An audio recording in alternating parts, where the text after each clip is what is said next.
women looking for love, instead trapped and attacked by a man who they say seemed normal. 3 victims so far and counting. He went to go get the knife and he stabbed me in my throat and he cut me, and then he told me, like, I'll kill you. It's 1 o'clock in the morning. Jakayla Archie is driving through the streets of Detroit. Her hands are shaking on the steering wheel. Blood is running down her neck from multiple stab wounds. Her car windows are shattered. Glass is everywhere. And sitting right next to her, holding a knife, is the man who just tried to kill her. He's screaming at her. "Keep driving. Keep driving. You want me to kill you? You want me to kill you?" She can't stop. She can't run. She can't call for help. Because if she does, he'll stab her again. And this time, she knows she won't survive. This nightmare started 5 hours ago. 5 hours of being held hostage. 5 hours of torture. 5 hours of wondering if she would ever see her mother again. Jakayla met this man on Facebook dating. They talked for a month. They went on 2 dates. Everything seemed normal. He seemed nice. He seemed safe. But on their 3rd date, everything changed. He grabbed a knife. He stabbed her in the throat. He beat her. And then he forced her into her own car and made her drive him around the city while he threatened to end her life. And here's the worst part. Jakayla had no idea she wasn't his first victim. 2 other women had already been to that same apartment. 2 other women had already faced the same monster. 2 other women had already survived his attacks, but they stayed silent. And because they stayed silent, Jakayla almost died. What would you do if you were trapped in your own car, bleeding, with a knife at your throat and nowhere to go? Before we get into it, welcome to our channel, where we uncover the true crime cases that expose the dangers. Hit that like button if you want to stay safe out here, and subscribe because we're exposing predators who count on your silence. Drop a comment right now. Have you ever had a gut feeling about someone you met online that turned out to be right? Let's talk about it. So who is Jakayla Archie, and how did a 27-year-old woman from Detroit end up in the fight of her life? Jakayla is just like millions of other young women trying to figure out life and love in a big city. She works, she pays her bills, she spends time with her family, and she's especially close to her mother. That bond with her mom would become the reason she fought so hard to survive. Later, when she talked about that night, she said through tears, I'm glad that I made it out alive, because my mother, what he would have did with my body if I didn't make it out that night. The holidays in 2025 had just passed. It was that time of year when a lot of people feel lonely. Jakayla was single and looking for connection. So she did what millions of people do now. She turned to a dating app. But not just any app. She chose Facebook dating. Why Facebook dating? Because it felt safer. You could see mutual friends. You could check out someone's profile. You could get a sense of who they were before meeting them. It wasn't like swiping on strangers. It felt more connected, more real, more trustworthy. Jakayla wasn't being reckless. She wasn't being careless. She was doing what everyone does in the modern dating world. She was trying to find someone. And the truth is, this could happen to anyone. It could happen to your sister, your friend, your daughter. It could happen to you. Because the man she matched with knew exactly how to play the game. His name was Daniel Darren Sandridge Jones. He was 31 years old. He lived in Detroit on Elmdale Street. And on the surface, he seemed completely normal. They chatted online for about a month. A whole month of getting to know each other. He was respectful. He was sweet. He made her laugh. He seemed like a good guy. The kind of guy you could trust. The kind of guy who had his life together. After a month of talking, Daniel invited Jakayla to his apartment. Now, a lot of people would say that's a red flag. Never go to someone's house on a first date. Always meet in public. And they're right. But here's the thing. When you've been talking to someone for a month, when they seem normal and kind, when everything about them feels safe, you let your guard down. You start to think, okay, this person is fine. I can trust them. So Jacayla went to his place on Elmdale Street. And the first date was fine. Actually, it was nice. They hung out. They listened to music. They watched movies. Listen to music, watch movies and stuff like that. Just casual dating. No pressure. No weird vibes. No red flags. Just two people getting to know each other. When the date ended, Jacayla went home feeling good about it. She thought maybe this could turn into something real. So when Daniel asked her to come over again, she said yes. The second date was just like the first. Music, movies, conversation. Everything felt comfortable. Everything felt safe. 2 dates down, and Daniel seemed like a gentleman. He was patient. He was kind. He didn't rush anything. He was building trust. But that's exactly what predators do. They don't attack right away. They build trust first. They make you feel safe. They make you feel comfortable. And then, when you're alone and vulnerable, they show you who they really are. Victims of Daniel would later compare him to Ted Bundy. One woman said, "You're regular. You court people. You're nice. You're kind." And then the switch. That switch. That moment when the mask comes off. That's what makes these predators so dangerous. Because you don't see it coming. Prosecutors would later call Daniel Sandridge Jones a predator in the community, a serial attacker. But Jacayla didn't know that yet. She had no idea that 2 other women had already been to that same apartment. 2 other women had already sat on that same couch. 2 other women had already faced his violence. And she was about to become victim number 3. January 2026. Jacayla shows up for date number 3. She's expecting the same thing: music, movies, maybe some conversation. But the moment she walks in, something is different. It's around 8 o'clock at night. Detroit is cold. Dark. The kind of winter evening where most people are inside trying to stay warm. Daniel is acting strange. He's tense, angry. Jacayla would later say he was irate for reasons unknown to her. She hasn't said anything to upset him. She hasn't done anything wrong. But something inside him has shifted, and she can feel the danger in the air. Then, without warning, he runs. He goes to another part of the apartment and comes back with a knife. Maybe it was scissors. Jacayla doesn't have time to process what's happening before he's on her. He stabs her. Multiple times. In the throat. He went to go get the knife and he stabbed me in my throat and he cut me, and then he told me, I'll kill you. Blood starts pouring from her neck. She's in shock. She's in pain. She's terrified. This is the man she's been talking to for a month. The man who seemed so nice. The man who listened to music with her and watched movies with her. And now he's standing over her with a knife, telling her he's going to kill her. This isn't an accident. This isn't a fight that got out of hand. This is intentional. He wants to hurt her. And if she doesn't do exactly what he says, he's going to finish the job. Jacayla is bleeding. She's scared. She doesn't know if she's going to survive this. So she does the only thing she can think of. She starts praying, quietly, under her breath. She whispers to God. She asks for help. She asks for strength. And then Daniel hears her. He hears her whisper the word God. And his response is something Jacayla will never forget. "Bitch, you believe in God?"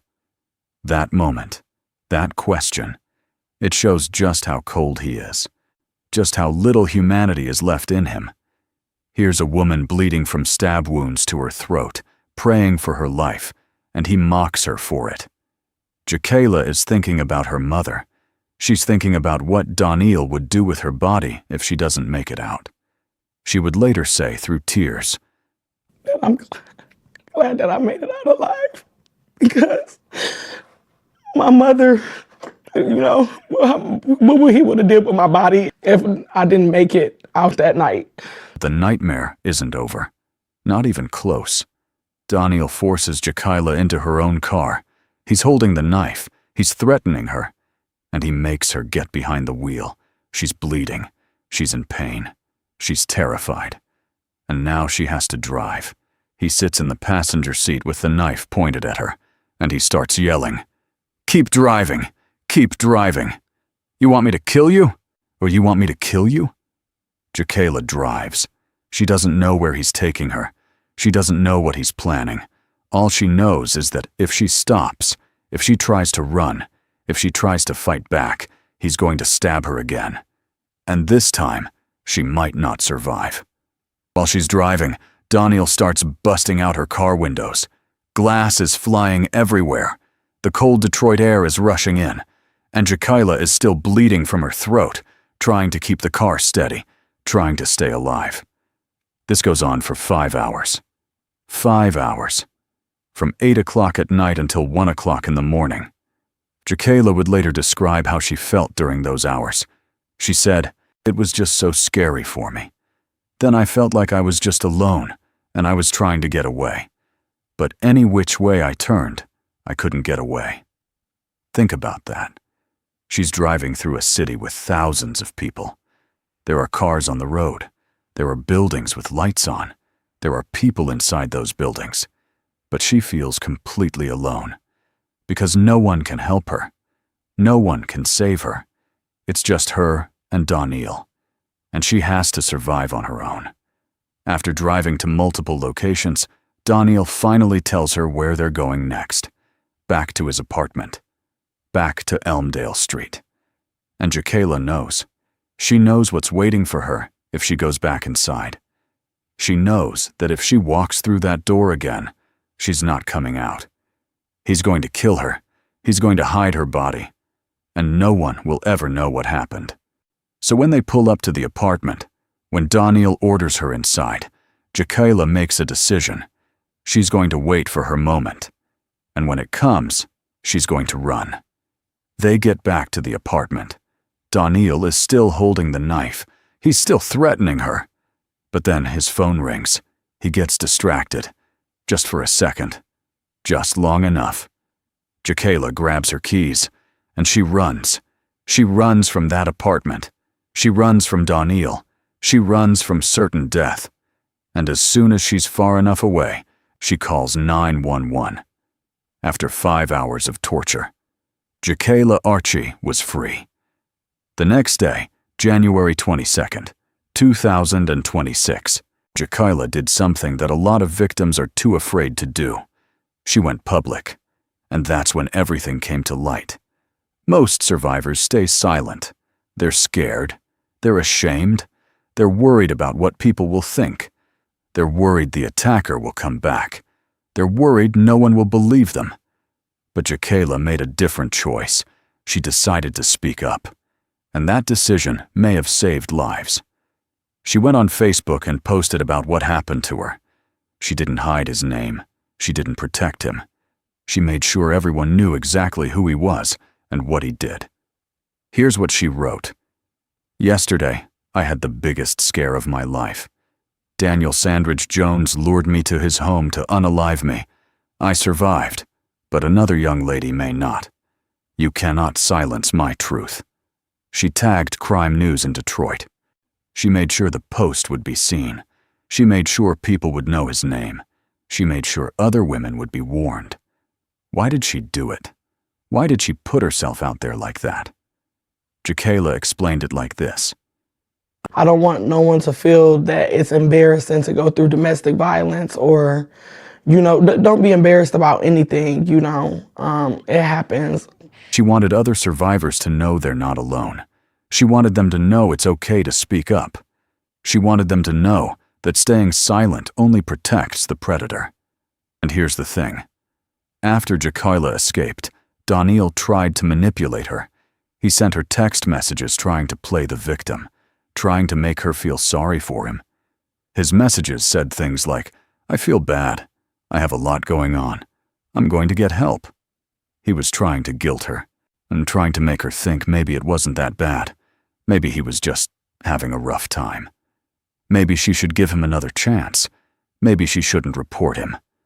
But Jakayla didn't fall for it. She took screenshots of those texts, and she posted them. She exposed him for exactly what he was: a manipulator, a predator, a man who tried to kill her and then tried to make her feel bad about surviving.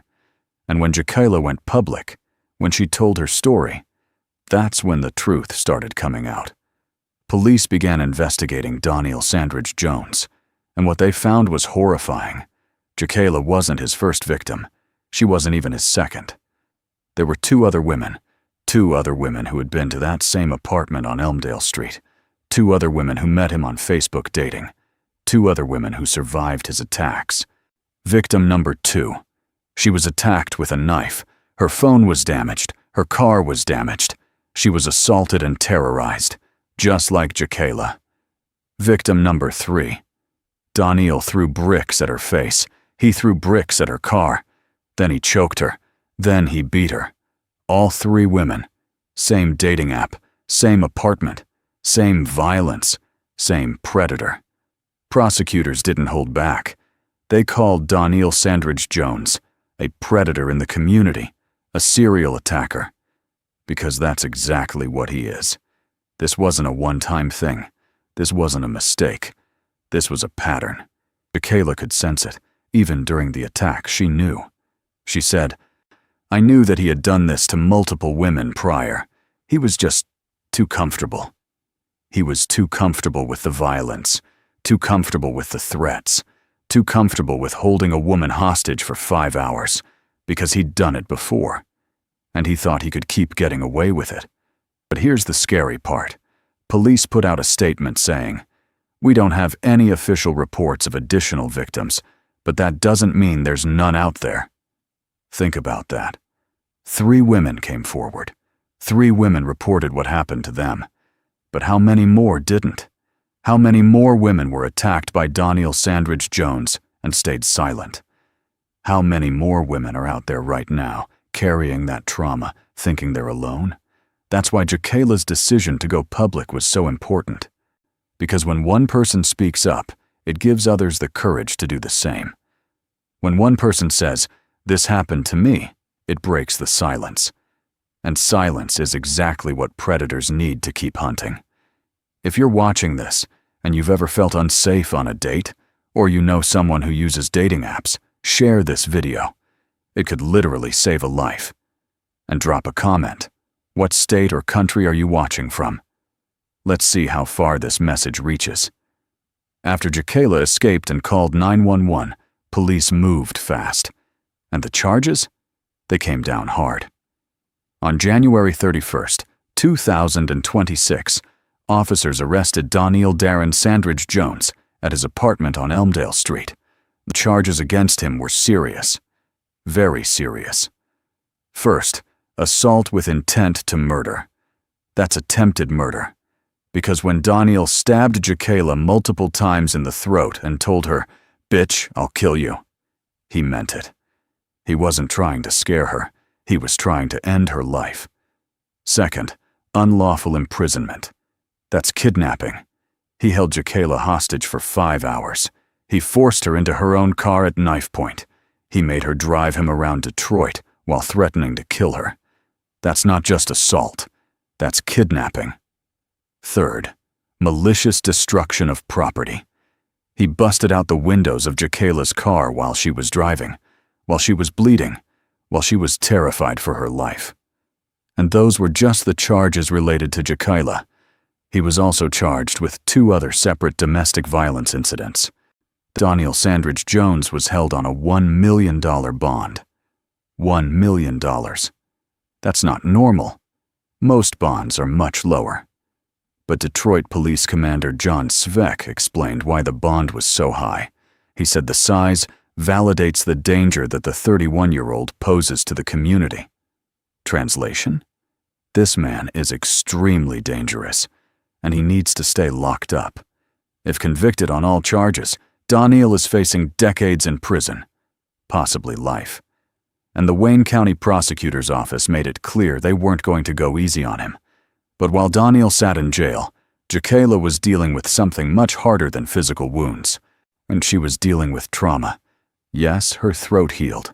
Yes, the cuts and bruises went away. But the mental scars? Those don't heal as fast. Jakayla described what she went through like this. It was just so scary for me. I felt like I was just alone.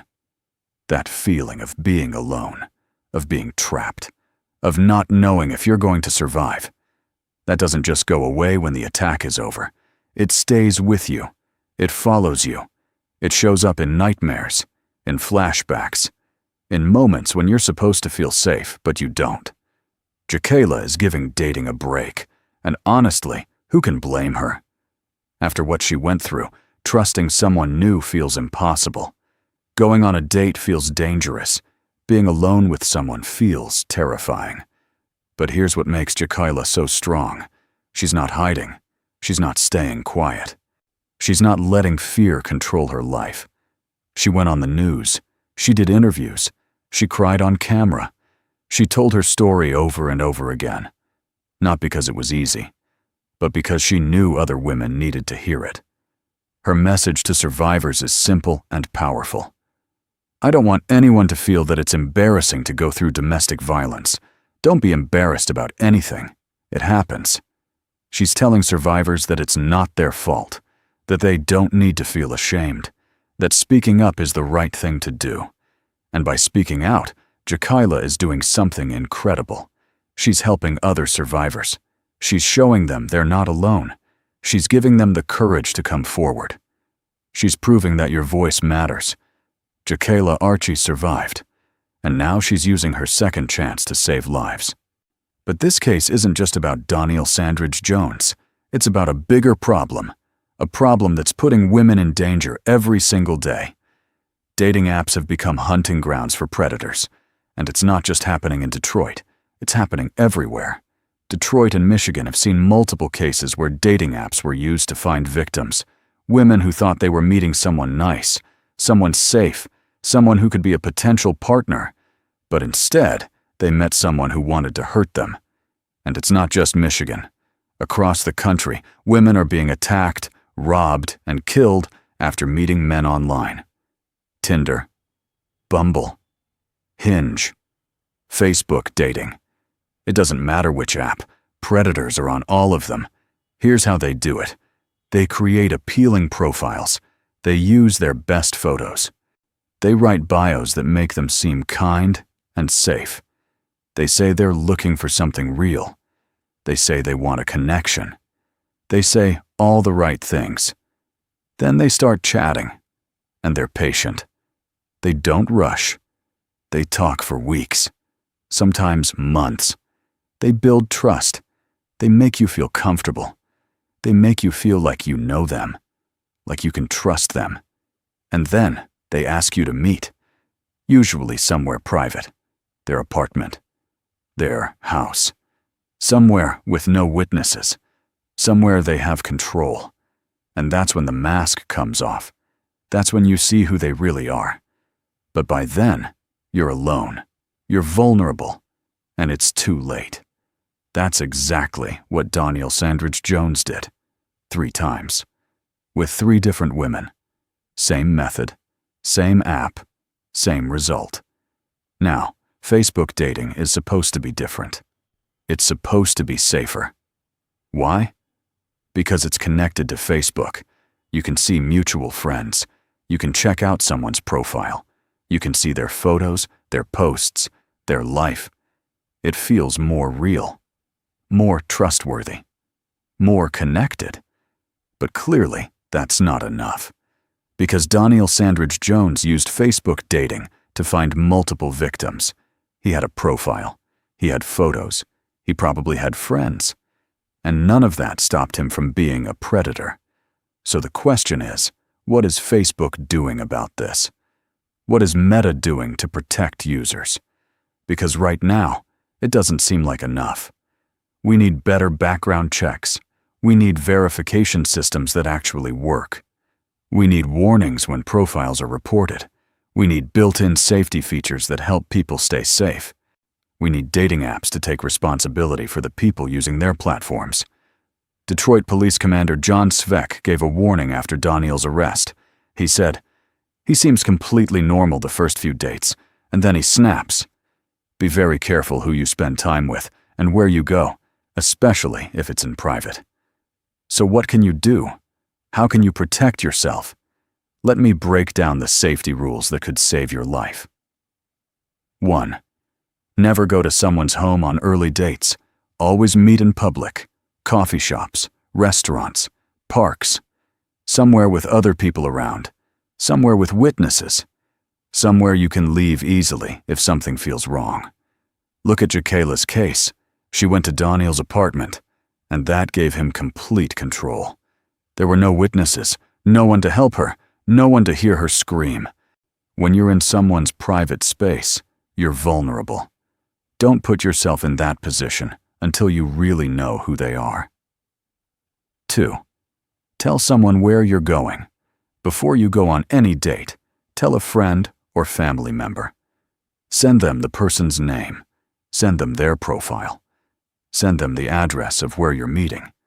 Make sure someone knows exactly where you are and who you're with. Use live location sharing apps like Find My Friends or Google location sharing. That way, if something goes wrong, people can find you. Set up a check-in system with a safe word. If you text that word, your friend knows you need help immediately. 3. Trust your instincts. If something feels off, leave immediately. Don't worry about being rude. Don't worry about hurting their feelings. Your safety is more important than their ego. Jakayla said she felt alone early on during the attack. That was her instinct warning her. That feeling in your gut that says something isn't right. Listen to it. It could save your life. 4. Vet your dates thoroughly. Before you meet someone, do your research. Google their name. Reverse image search their photos to make sure they're real. Look for criminal records. Check their social media for red flags. Use background check tools if you can. Check for mutual connections who can vouch for them. Ask questions. Pay attention to how they answer. If something doesn't add up, don't meet them. 5. Watch for red flags, sudden mood swings, like how Daniel Sandridge Jones went from calm to irate for no reason. That's a warning sign. Pressure to isolate or meet in private repeatedly. If someone keeps pushing you to come to their place instead of meeting in public, that's a red flag. Overly fast intimacy or love bombing. If someone is saying, "I love you," after 2 days, or acting like you're soulmates after one conversation, be careful. That's manipulation, controlling behavior, or possessiveness. If they're asking where you are all the time, who you're with, what you're doing, that's not love. That's control. And watch out for the Ted Bundy mask. Too charming, too perfect, too good to be true. Because if it seems too good to be true, it probably is. 6. Use safety apps in the 3-meet rule. Download safety apps like Noonlight or Circle of 6. These apps can auto-alert your emergency contacts with your GPS location if you're in danger. Use the built-in safety features on dating apps. A lot of them have check-in features or emergency buttons now. Use them. And follow the 3-meet rule. No private locations until at least 3 public dates. 3 dates in public spaces where you can see how they act around other people, where you can build real trust, where you can leave if you need to. 7. If you're attacked, wait for your moment and run. That's what Jakayla did. She waited until Daniel was distracted on a phone call. Then she grabbed her keys and ran. She didn't try to fight him. She didn't try to reason with him. She just ran. If you get away, call 911 immediately. Go to the hospital for evidence collection, even if you're scared. Even if you're in shock. Evidence matters. And report it to the police, even if you're scared, even if you think they won't believe you, report it. Because your report could stop them from hurting someone else. 8. Speak out and hold platforms accountable. Don't let shame or embarrassment keep you silent. Your story could save someone else. Just like Jakayla's story is saving lives right now. Demand that dating apps do better. Demand background checks. Report suspicious profiles immediately. Don't just block them. Report them, because if you don't, they'll just move on to the next victim. Support legislation for dating app safety regulations. These platforms need to be held accountable. They need to protect their users, and they won't do it unless we demand it. These rules could save your life. Share them. Teach them. Use them. Because the next person who needs them could be someone you love. Now, before we wrap up, I want to hear from you, because your voice matters in this conversation. If this case made you think twice about how you approach online dating, hit that like button right now. Subscribe to our channel if you haven't already, because we're not done exposing predators who hide behind screens. I want to ask you some questions. Have you ever had a scary experience with someone you met online? Share your story in the comments. It could help someone else spot the warning signs. Your experience matters. Your story could save someone. What safety rules do you follow when you're dating online? Drop them below so we can all learn from each other. Maybe you have a rule that someone else never thought of. Maybe your tip could be the one that keeps someone safe. And please, share this video with someone who uses dating apps. Share it with your sister, your friend, your daughter, your coworker, anyone who's out there swiping and matching and meeting strangers, because this video could literally save their life. Jakayla's survival shows us 3 things. Trust takes time. Safety comes first. And your instincts matter. Listen to that voice in your head that says something's wrong. Don't ignore it. Don't push it away. Listen to it. Jakayla Archie survived because she fought. Because she ran. Because she refused to be silenced. And now her story is out here, warning us all. Don't let it be in vain. Thank you so much for watching. If you made it this far, hit that like button and subscribe if you haven't already. Turn on notifications so you never miss a case. In the next episode, we're covering another case that will shock you. You won't want to miss it. Until next time, stay safe, stay vigilant, and remember, your voice matters. I'll see you in the next one.